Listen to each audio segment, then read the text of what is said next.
गांव के हरे भरे खेतों के बीच स्थित प्राचीन हवेली में एक नई फिल्म की शूटिंग चल रही थी। इस फिल्म की मुख्य अभिनेत्री मशहूर और खूबसूरत दिव्या कपूर अपने अभिनय और अदाओं से सबको मंत्रमुग्ध कर रही थी। गांव के लोग भी शूटिंग को लेकर बेहद उत्साहित थे।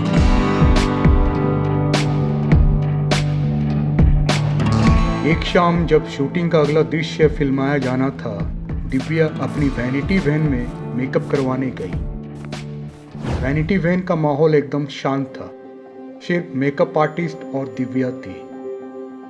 दिव्या जी, मैं 1 मिनट में आती हूँ। लेकिन अचानक एक भयानक चीख सुनाई दी और हर कोई दौड़कर वैनिटी वैन के पास पहुंचा। अंदर का दृश्य देखकर सबकी सांसें थम गई। दिव्या कपूर का खून से लथपथ शरीर फर्श पर पड़ा था। क्या दिव्या बेहोश हो गई थी या उसका हत्या हुआ था?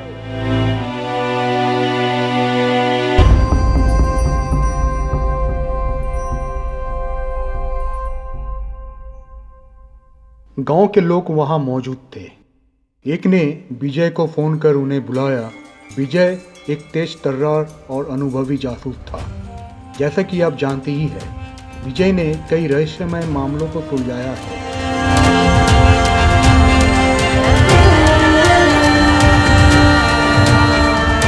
उन्होंने तुरंत मामले की जांच शुरू की। सबसे पहले उन्होंने मेकअप आर्टिस्ट ईशा से पूछताछ की, जो दिव्या का मेकअप कर रही थी। ईशा ने बताई कि जैसे ही वो 1 मिनट के लिए बाहर गई थी, दिव्या की चीख सुनाई दी।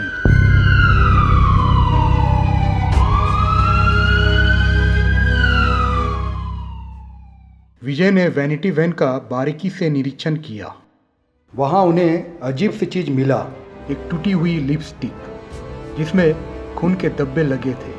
ये देखकर विजय को शक हुआ कि हत्यारा किसी बहुत करीबी व्यक्ति ही हो सकता है, जो दिव्या के पास आसानी से आ जा सकता था। शूटिंग क्रू के हर सदस्य से पूछताछ करने के बाद विजय को कुछ बातें स्पष्ट हुई।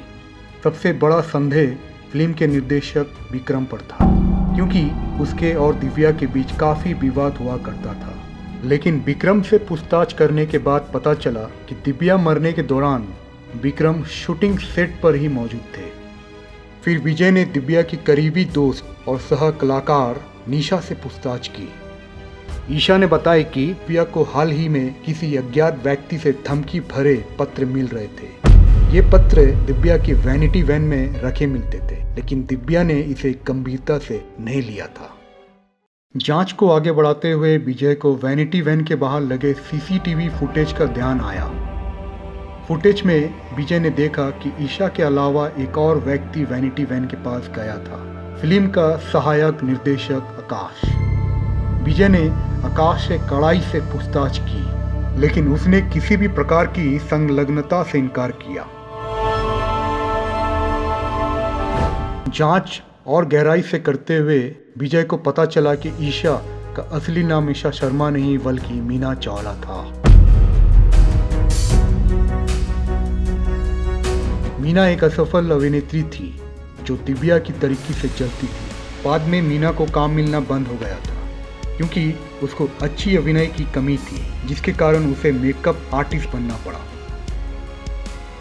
विजय ने मीना को कड़ाई से पूछताछ की और आखिरकार उसने सच उगल दिया।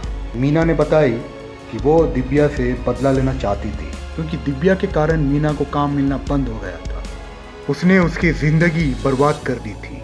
कोई निर्देशक मीना से मिलना नहीं चाहता था। निर्माता और निर्देशक दिव्या को ही पसंद करने लगे थे। उसी गुस्सा में आकर मीना ने दिव्या की हत्या की योजना बनाई थी। उसने मेकअप के दौरान लिपस्टिक में जहर मिला दी थी, जो दिव्या के होठों के संपर्क में आते ही उसने अपना काम कर दिया। लेकिन कहानी में एक और ट्विस्ट था। विजय ने जब ईशा उर्फ मीना का बैकग्राउंड चेक किया तो पता चला कि मीना का भाई रंजीत, जो फिल्म इंडस्ट्री में एक जूनियर कलाकार के रूप में काम करता है, असल में दिव्या का पूर्व प्रेमी था। रंजीत और दिव्या एक साथ फिल्म इंडस्ट्री में आए थे। दिव्या अपने प्रतिभा को पहचानती थी, काफी मेहनती भी थी। रंजीत को फिल्म इंडस्ट्री में कामयाबी नहीं मिली, परंतु दिव्या को धीरे धीरे कामयाबी मिलने लगी। दिव्या के व्यस्त होने के कारण उन दोनों के बीच बातें कम होने लगी थी। ये सब देखकर रंजित को भी बहुत जलन होने लगा था। रंजित ने भी ईशा को दिव्या के खिलाफ उकसाया था ताकि वो भी अपना बदला ले सके।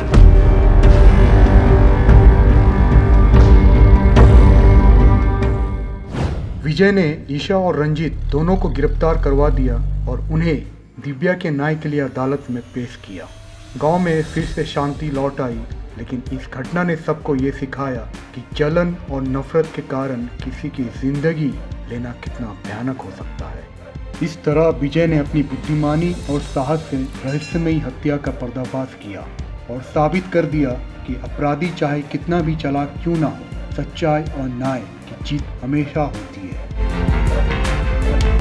तो मेरे दोस्तों, इस कहानी से हमें ये सीखने को मिलता है कि ईर्ष्या करने से हार ही मिलती है, प्यार नहीं। जलना सिर्फ अपने से कमजोर लोगों को होता है। असली हिम्मत वाले ईर्ष्या नहीं करते। जलने वाले तुम्हारे समर्थन में नहीं आ सकते, इसलिए उन्हें नजरअंदाज करो।